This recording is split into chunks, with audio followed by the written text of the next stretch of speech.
Many artists struggle with drawing black hairstyles, and it's actually a lot simpler than you might think it is. It's all about shapes and illusion. I see a lot of artists, especially young artists, try to draw every single strand of hair and every little detail, and this is okay if that's what you're going for, but if you want more realistic and flowy looking hair, then there's a simpler way to do it. Let's focus on three main things: shape, texture, and volume. It can be kind of tricky to decipher what's going on when you're looking at more complex hairstyles like braids and locks, but let's look at some examples together and break it down. When I'm drawing locks or braids, I like to start with a base tube shape, and it's going to look very rough at first. And I like to use two different designs. I like to use this U or a V shape, and then I also use this diagonal. It's a great way to give that illusion that I was talking about earlier, that there are actually braids in the hair. Now let's get on to the first hairstyle that I'm going to be drawing in this video, which is based off of this reference image that I got off of Pinterest. I absolutely love their hair, and I really love this kind of bead shape or this oval shape that it has, so I'm really keeping that shape in mind while I'm working on all of the hair. This was a little bit challenging for me just because of how uniform it looks in the picture, but I just remind myself that nothing is uniform, especially hair. Hair is not going to be 100% symmetrical and perfect. I'm just trying to get them as even as I can and make sure I'm giving the hair some volume so it doesn't look so flat. I'm adding volume by making the different sections of the hair not completely round and by kind of making the edges a bit bumpy. Now we're moving on to the second portrait, which is from this image right here. This is one of the ones that I showed earlier in the video, and I really love this hair. I love like the two-tone, the blonde and the brunette. I think that works really well together. These braids are extra special because they have curly loose ends that kind of come out sporadically that give the hairstyle this overall really like whimsy and flowy look.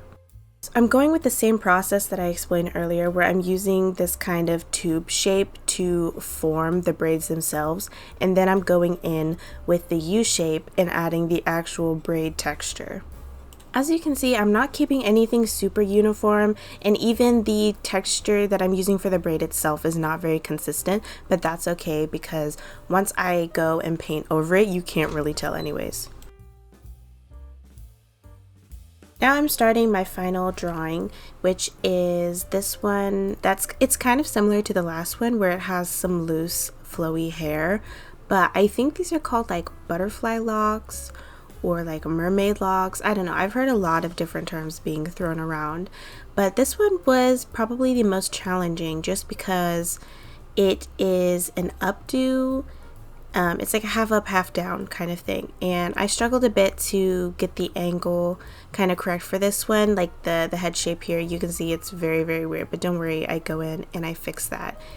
For the locks, I'm actually doing a different technique than what I showed. I'm just doing like a really wide U shape to give that lock texture because in this picture, their locks are very thick, so I wanted to show that it's not like super tightly bound and very tight and small. I wanted to show that these were big. This is also the first one I decided to color and partially render. None of these are fully rendered, by the way.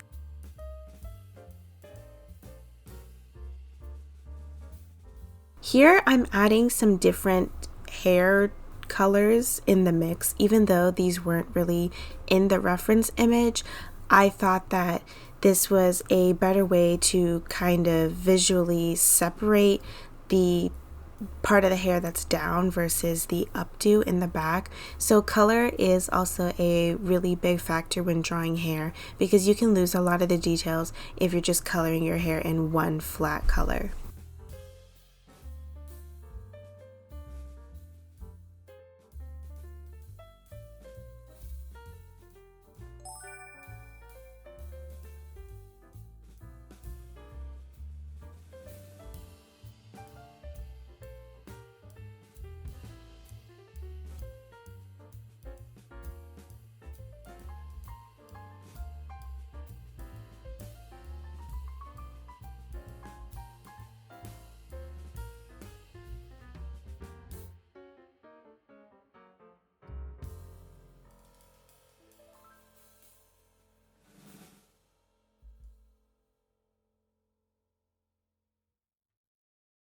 Now for this one, I won't lie, I was a little bit intimidated going into the coloring of this because I was scared that I wouldn't be able to show the loose hair very well, but I think I did an okay job. Here I'm adding in the second blonde tone, and I'm really happy with how this one came out. I think the braid texture came out really good.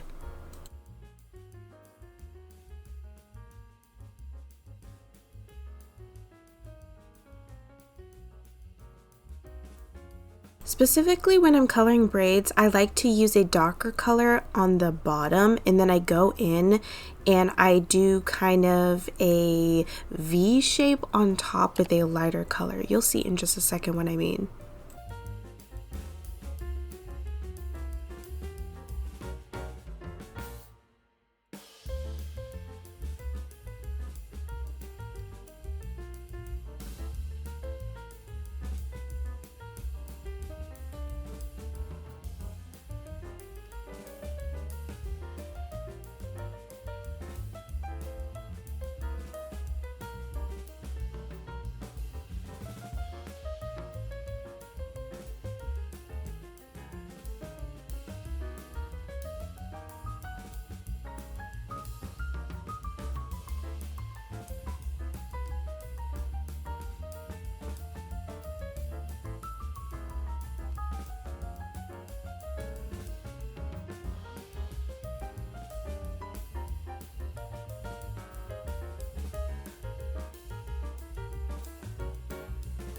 Now on to coloring the last and final one, which is this one with these, I don't know, I want to call them like bubble locks or something. I don't know the actual name, but I think this one is my least favorite because I think the color that I picked for the hair, it's a little bit off. I think I should have made it a bit more desaturated. I think this really saturated pastel yellow, well, okay, saturated and pastel aren't really, the same thing, but I hope you understand what I'm saying.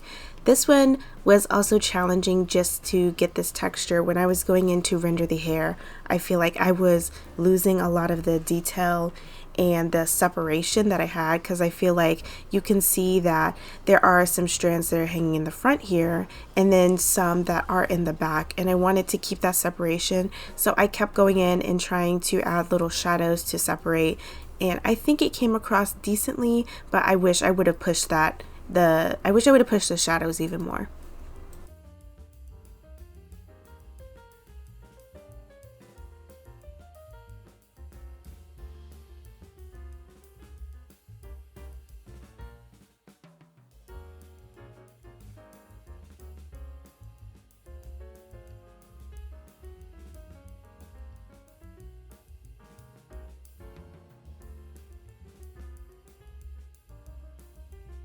Here are all of the final pieces. I hope you guys learned a little bit from this video. I know it can be a bit challenging to draw hair. I have struggled with it for a long time, but don't be intimidated. The best way to improve is to practice. Thank you all so much for watching, and I'll see you next time. Bye!